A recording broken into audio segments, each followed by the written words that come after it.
मोहम्मद अमीन की रिपोर्ट के मुताबिक पाकिस्तान की नामवर कंपनी गवर्नमेंट SECP से रजिस्टर्ड अंडर द एक्ट 2017 के तहत गुड माइंड के CEO Abaidur Rahman, managing director Shamida Abdul Hamid Abbasi और director land provider Abdul Moiz Khan and health and care welfare foundation के ज़ेरे तमाम गरीब और सफ़ेद पोश लोगों के लिए ज़िला रावलपिंडी तहसील गुजर खान गुलियाराना रोड पर सोसाइटी का इंतखाब किया, जिसमें 5 मरले का प्लाट 30,000 बुकिंग पर मौके पर कब्जा मुहैया किया जाएगा।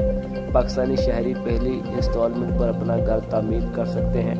दौरान एक साथ खुदा खासा किसी क्लाइंट की अगर डेथ हो जाती है, लिखे गए एग्रीमेंट के मुताबिक बकाया जात उसको माफ़ कर दिए जाएंगे और रजिस्ट्री इंतकाल फराहम की जाएगी। अगर कोई ख्वाहिशमंद फुल पेमेंट अदा करता है तो मौके पर रजिस्ट्री इंतकाल मुहैया की जाएगा।